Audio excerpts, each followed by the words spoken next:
Soyez chacun, chacune les bienvenus dans le nom de Dieu notre Père, de Jésus-Christ qui nous a sauvés et du Saint-Esprit qui est vivant dans nos vies, qui rend le Christ vivant dans nos existences.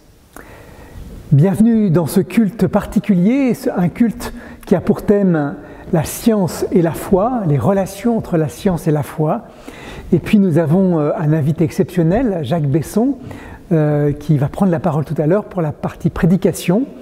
Et ce culte a été préparé avec plusieurs jeunes et nous entrons tout de suite dans un moment de louange avec Nathanaël, Lucas et William qui ont préparé un moment de louange à la façon des psaumes.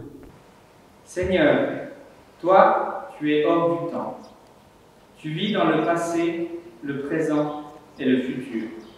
Pourtant, tu as créé un univers dépendant du temps pour nous permettre de grandir et de faire un début de chemin avec toi au travers des années. Tu nous as donné du temps pour apprendre à te connaître et te louer avant de pouvoir te rejoindre dans ton éternité.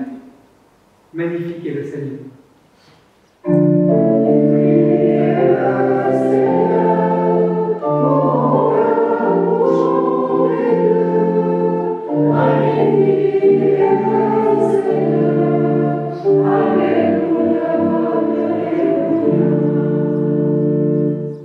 Seigneur, je te loue parce que la vie est miraculeuse.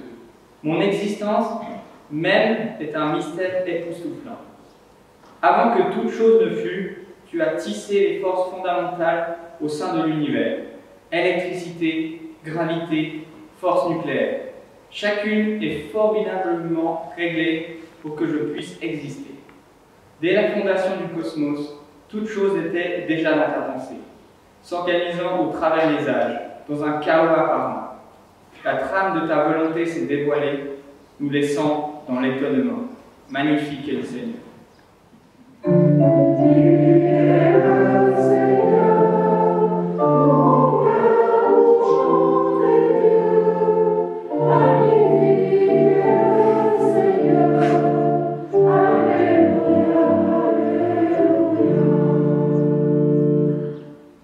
Seigneur, tu es le Dieu de l'infiniment petit ainsi que de l'infiniment grand.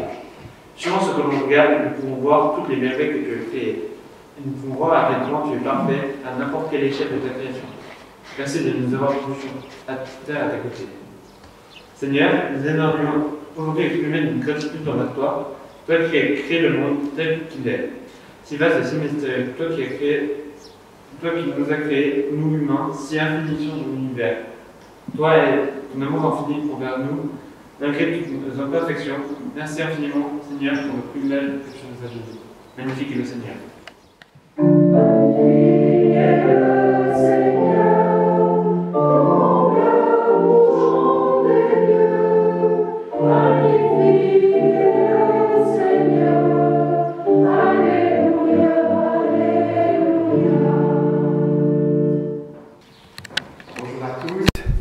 Merci beaucoup au pasteur Alain Ledoux, à la paroisse de Grécy et au groupe de jeunes qui ont magnifiquement préparé cet office, de m'avoir invité pour partager avec vous les questions complexes qui relient la foi et la science.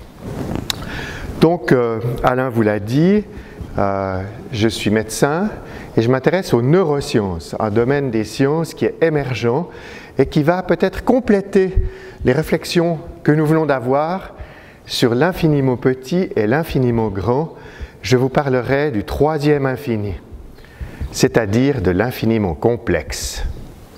Mais tout d'abord, en bon vieux calviniste, je vais vous citer 3 paroles de Calvin. La première, à la fin de sa vie, il a dit « Toute la somme de notre connaissance est la connaissance de Dieu et de nous-mêmes. » La deuxième chose que je voudrais dire, c'est qu'il a dit « La foi est la vision des choses qui ne se voient pas. » Et la troisième chose, 100 ans avant Galilée, avant le procès de Galilée, Calvin a dit « La science permet l'émerveillement. » Voilà cette petite introduction protestante dans ce joli temple de Grécie. Et il y a de grands débats en médecine sur la place de la spiritualité ou des rapports avec la religion. C'est un domaine émergent. Je travaille depuis plusieurs années sur ces questions et nous avons créé dans le canton, au CHUV notamment, une plateforme pour le spiritual care, donc l'approche spirituelle en médecine. Mais ce n'est pas simple, parce que les rapports entre la foi et la science ont été étudiés par les philosophes. Il faut bien dire qu'au départ, les premiers humains ont des prêtres qui sont à la fois médecins. C'est les chamans. Le chaman est à la fois prêtre et médecin. Et puis, on arrive dans l'Antiquité. J'aimerais rappeler qu'Hippocrate, le père de la médecine, Hippocrate était prêtre. Il était prêtre d'Asclépios, un dieu guérisseur. Et puis, avec la Renaissance, les Lumières, le 19e siècle, les sciences positives, notamment la psychanalyse, on a eu à faire un grand divorce. Voilà, la religion, c'est infantile, c'est pas rationnel, c'est pas sérieux, on jette l'enfant avec l'eau du bain. Mais il y a toutes sortes de questions qui reviennent aujourd'hui. On l'a vu avec les jeunes, avec l'infiniment petit, mécanique quantique, l'infiniment grand, astrophysique, constante cosmologique, hypothèse anthropique avec A, hypothèse anthropique avec E. Et toute la science, il faut bien le dire aujourd'hui, produit de l'incertitude. Plus on en sait, moins on en sait. Oui, un cercle, si vous l'agrandissez, la surface avec l'extérieur est toujours plus grande. Donc, le philosophe dont je vous parle s'appelle Jan Barber. Il a étudié, et il a écrit un livre sur la science et la religion, en anglais, et il arrive à la conclusion qu'il y a 4 types de rapports entre la foi et la science. Le premier type, c'est le conflit. Les autres sont des abrutis. La science, c'est pas sérieux pour un croyant, parce que ça aborde pas les mystères. Et puis, la religion, c'est pas sérieux pour les scientifiques, parce que on n'aborde pas les questions visibles et naturelles, n'est-ce pas? Bien, ça c'est le premier type. Et il y a encore beaucoup de gens qui sont dans ce premier type dans notre société. Il y a un étudiant EPFL dans la salle. Je sais qu'à l'EPFL, il y a encore cette typologie du conflit. Il confirme. Le deuxième type, on fait déjà un petit progrès. C'est le type de l'indifférence ou du parallélisme. Pour aller à l'église tant que vous voulez, pour aller dans vos écoles de technologie tant que vous voulez, tant qu'on ne se cause pas, chacun fait son business dans son coin, c'est la belle indifférence. Chacun pour soi. Et là, il y a du monde encore, n'est-ce pas, monsieur l'étudiant? Il y a aussi du parallélisme à l'EPFL. On peut être un ingénieur chrétien, mais alors, il ne faut pas aborder le sujet. C'est la même chose en médecine, hein, jeune homme. Bon. Après, il y a le troisième type. C'est le type des zones frontières. Alors là, ça se complique.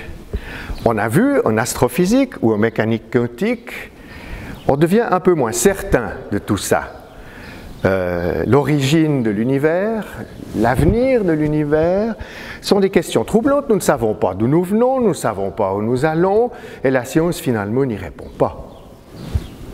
Le but de l'existence n'est pas une question scientifique. Donc il y a débat. Prenons des exemples. En médecine, toutes les questions qui sont liées, par exemple, à la mort imminente. Moi, j'ai dirigé une thèse sur la Near Death Experience. C'est quand même extrêmement troublant, un cerveau qui meurt. Nous avons de la neuroimagerie des animaux qui meurent. Nous avons des images d'oiseaux dont le cerveau s'arrête et on voit l'émission d'une grande énergie terminale qu'on appelle lumière bleue en termes d'imagerie. Donc, il y a des mystères. que la vie se termine, qui interpelle. Est-ce que la near-death experience nous permet de passer de l'autre côté du trou noir, jeune homme? Est-ce qu'il y a des tout petits trous noirs dans nos cerveaux? Bien, des questions comme ça. Mais pour moi, en psychiatrie, plus intéressant, c'est l'effet placebo. Ça, c'est quelque chose d'extrêmement troublant. Croire, ça soigne. Et nous avons des travaux de psycho-neuro-immunologie qui montrent que la spiritualité a un effet sur la santé. Alors ça, c'est très intéressant, et moi qui suis addictologue, j'ai fait un peu de la recherche pour savoir ce qui peut aider dans la spiritualité pour la santé. Alors ces deux rescapés d'Auschwitz qui ont le plus apporté de réponses à cette question. Le premier s'appelle Aaron Antonovsky, c'était un juif, sociologue médical, interné à Auschwitz, qui a utilisé sa science pour voir ce qui aidait les gens à survivre. Et il a découvert que les humains ont une volonté de sens, que cette volonté de sens, elle s'appuie sur la cohérence. La cohérence, c'est la confiance sur trois axes. La confiance que nous avons dans notre capacité de comprendre le monde, la confiance que nous avons dans la capacité de gérer notre vie et la capacité que nous avons de donner du sens à nos vies et à l'univers. Si nous avons de la cohérence, alors nous sommes dotés de salutogenèse. Oh là là, le gros mot.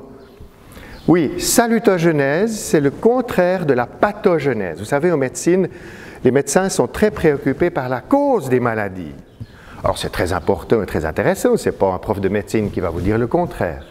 Mais il y a beaucoup de pathologies, beaucoup de maladies dont nous connaissons les causes, mais qui laissent les gens bien malheureux, ma foi. Si vous faites une attaque cérébrale ou que vous avez un autisme, un cancer qui dure sur des années, c'est bien joli de connaître la cause. Donc il faut chercher, et c'est l'idée géniale d'Antonovsky, dans le futur des patients, des attracteurs de santé. Or, cher Alain, tu as fait du latin. Salus en latin, c'est à la fois la santé, mais aussi le salut. Alors moi, j'étais médecin de l'armée du salut pendant plusieurs années, et c'était très intéressant de voir comment la santé biologique, c'est important. Bien sûr, il faut soigner la tuberculose, la cirrhose du foie, et ainsi de suite. Il faut aussi soigner la dépression, l'agression, la psychose. Mais il faut aussi redonner du sens aux gens. Et l'armée du salut, on leur donnait... Vous connaissez les 3 S de l'armée du salut? Tu les connais? Soupe, savon, salut. 1, 2, 3. Alors on a appliqué ça dans la clinique des addictions et c'était tout à fait salutogène. Le deuxième rescapé d'Auschwitz, il s'est laissé déporter à Auschwitz avec sa femme enceinte, son frère, sa sœur et ses 2 parents. Ils ont tous été gazés, mais Victor a survécu. Et il a étudié et psychanalysé la situation dans le camp d'Auschwitz. Et il est arrivé à la conclusion que l'être humain a une volonté de sens. Et qu'il y a dans l'inconscient, pas seulement un inconscient sexuel à la Sigmund Freud, il y a aussi un inconscient spirituel. Cet inconscient spirituel, c'est un besoin que nous avons. Et si nous refoulons le besoin spirituel, alors nous provoquons non pas des névroses personnelles, mais des névroses de civilisation. Et les symptômes de la névrose de civilisation, frères et sœurs en Christ, c'est le vide existentiel. Ça, c'est le cadre général. C'est Viktor Frankl qui a inventé, découvert ce concept. Et il y a 3 symptômes du vide existentiel. La dépression, l'agression et l'addiction. Alors, frères et sœurs, je crois que si vous lisez le journal ou que vous ouvrez votre télévision, Viktor Frankl a posé le diagnostic Nous sommes dans une civilisation du vide existentiel et nous sommes assoiffés de sens. Le pasteur Oscar Pfister, un Zurichois qui a échangé une correspondance entre 1909 et 1939, sur lequel j'ai fait ma thèse, parlait de psychologie des hauteurs. Nous avons besoin de dépassement et de distanciation. Et Frankl a inventé, construit et déposé la logothérapie, la thérapie par le sens.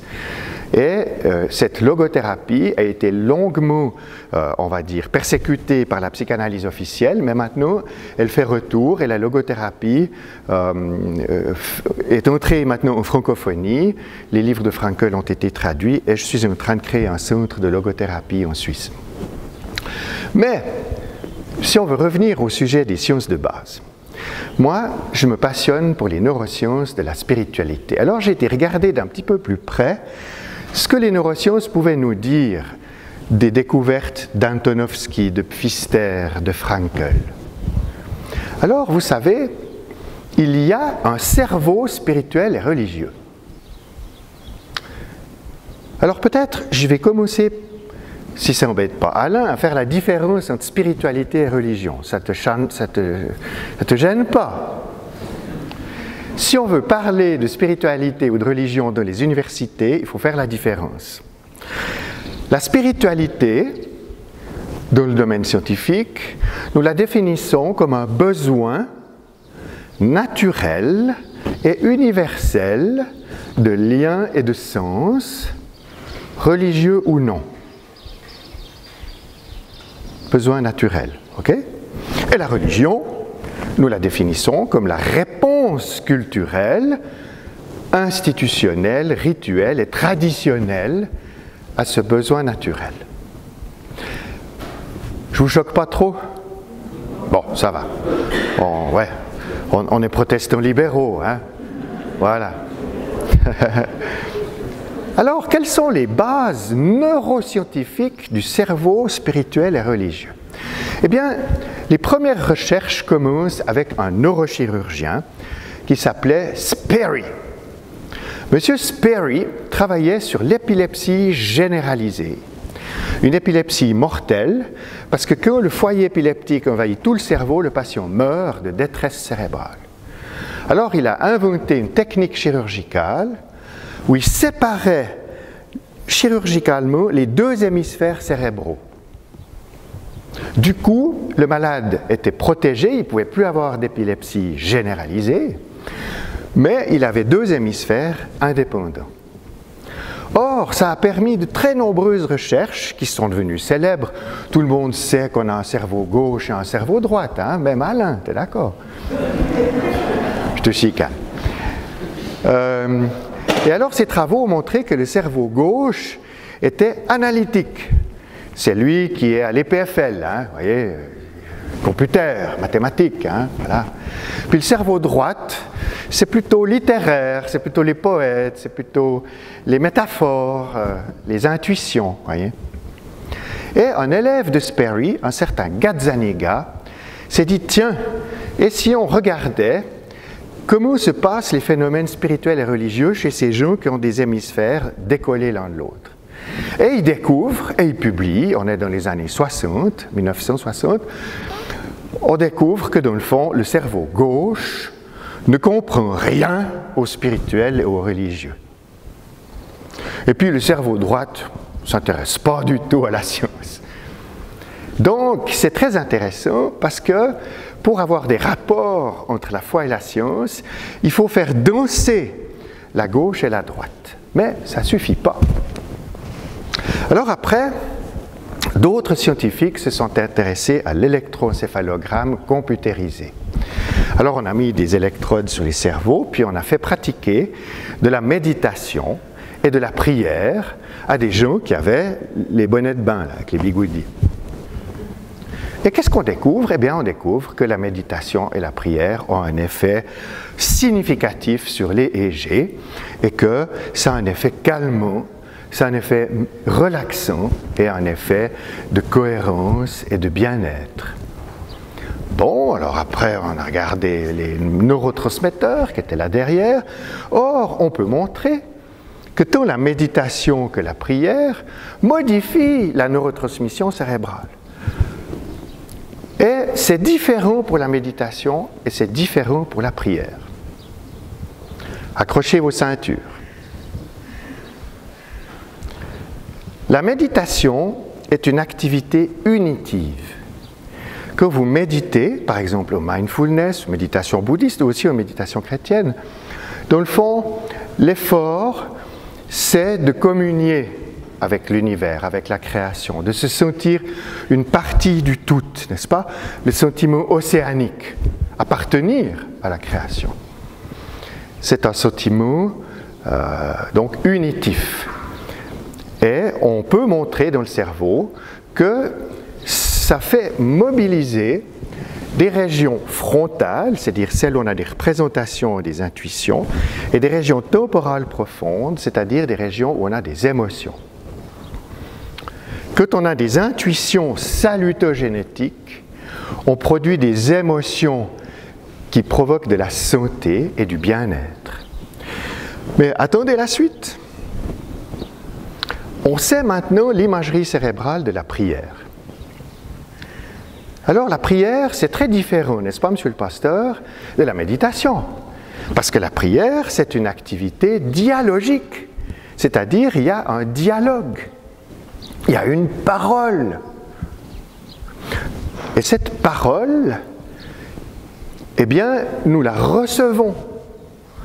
Nous la recevons, alors bien sûr, par l'écriture, par les prêtres et les pasteurs, par nos frères et sœurs en parole et en chemin, dans nos moments d'amitié, dans nos rencontres, dans l'amour finalement. Et on a pu montrer qu'on peut s'attacher à des objets spirituels. Je fais une petite parenthèse. Nous avons tous eu des relations d'attachement avec nos parents quand nous étions petits-enfants. Nous pouvons avoir eu des enfants ou des parents plus ou moins sécures. Mais si vous avez une mère prostituée, un père alcoolique, que vous avez été tabassé et violé, l'attachement sécure, c'est moyen. Et moi, les populations psychiatriques dont je me suis occupé, c'est tous des populations qui ont été battues ou abusées.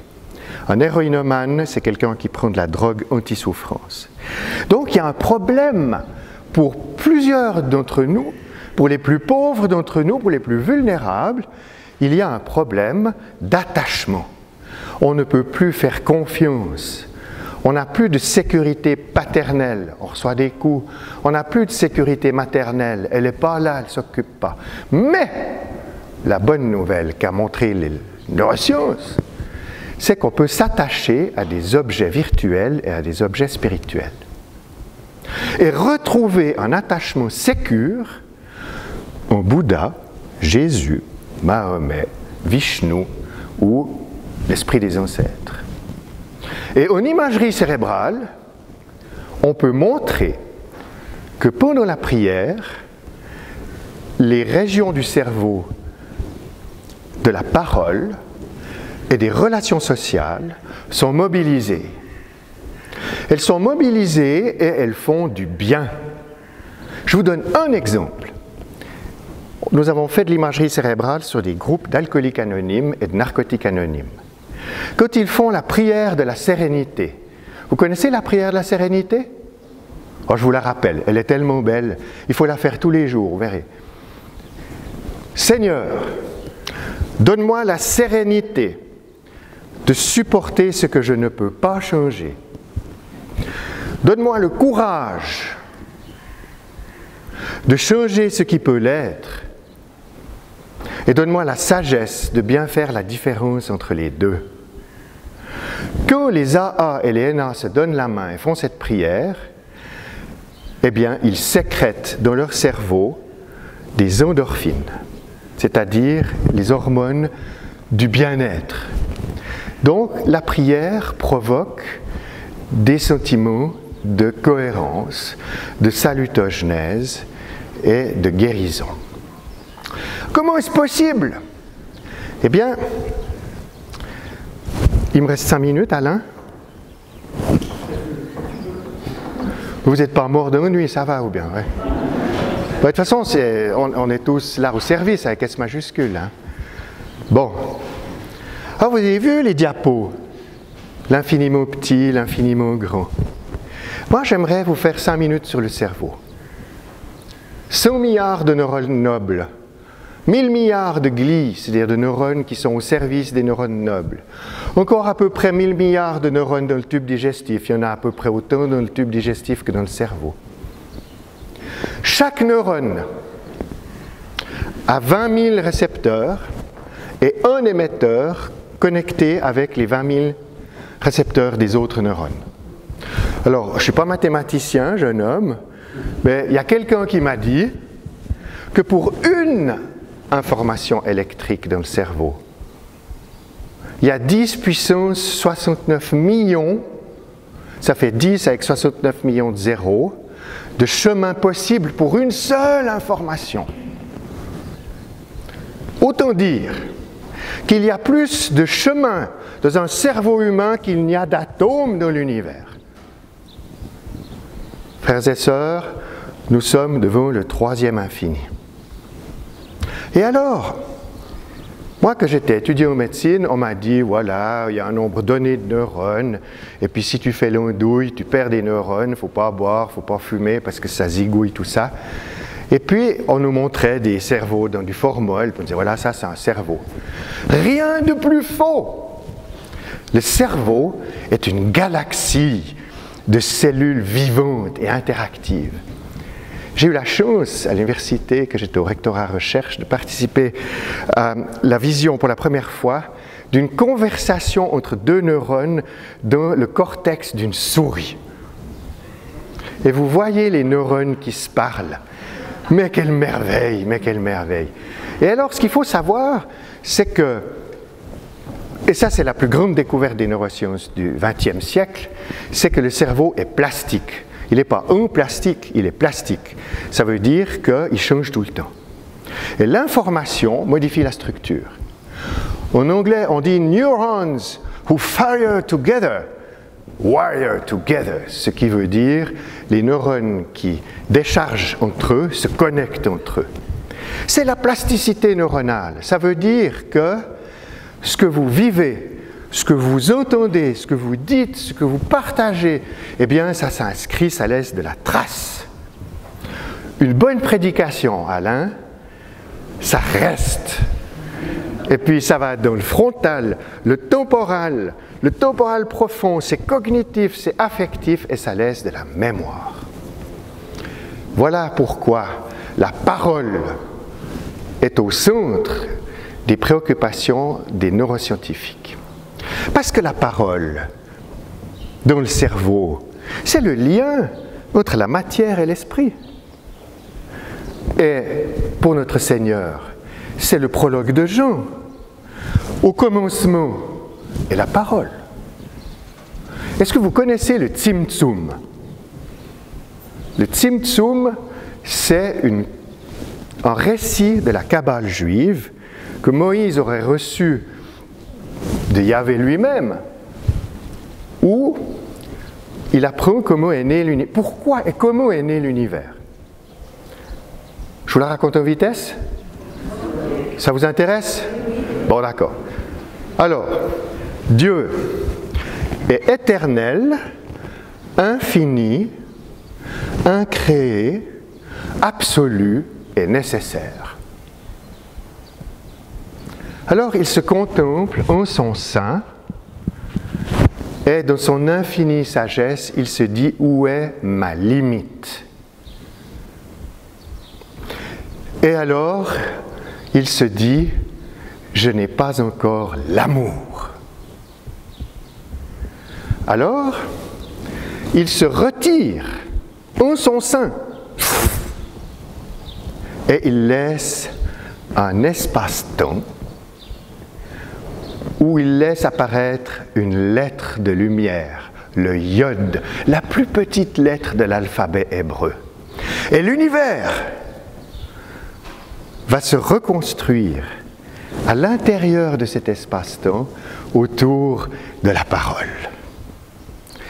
Et le philosophe Kierkegaard a dit « L'existence est en dialogue avec l'essence, comme le temporel avec l'éternel, le fini avec l'infini, le relatif avec l'absolu, le créé avec l'incréé. » Voilà le grand mystère de la création pour les Juifs qui nous ont précédés et qui ont essayé de nous transmettre. Et le prologue de Jean, c'est la suite de ça. Et pour un neuroscientifique, pour un psychiatre, pour un spécialiste du cerveau et des rapports avec la religion, voilà, il y a du divin dans l'homme. Et le but de l'existence, c'est d'amener du bonheur aux hommes et de diminuer leur souffrance. Avec Teilhard de Chardin, le grand mystique jésuite, on peut assister à la naissance de l'univers, puis de la matière vivante, puis de la conscience, puis de l'amour. Nous allons de l'alpha à l'oméga, et je crois que les neurosciences contribuent à notre vision du Christ cosmique. Un jour, nous rejoindrons en tant que créature le Créateur. C'est le dialogue entre le créé et l'incréé qui fait tout le mystère. Et puis, je vous souhaite une bonne fin de culte. Namasté. Réjouissez-vous toujours dans le Seigneur. Que votre douceur soit connue de tous les hommes. Le Seigneur est proche de chacun. Ne vous inquiétez donc de rien, mais en toute chose, faites connaître vos besoins à Dieu par des prières et des supplications, avec des actions de grâce. Le Dieu Tout-Puissant, créateur de cet univers tellement extraordinaire, Jésus-Christ, avec vous tous les jours, vous montrant le visage de Dieu, le Saint-Esprit, qui sous-tend toutes choses, dans l'infiniment grand, dans l'infiniment petit. Dieu vous bénit, lui qui est Père, Fils et Saint-Esprit. Amen.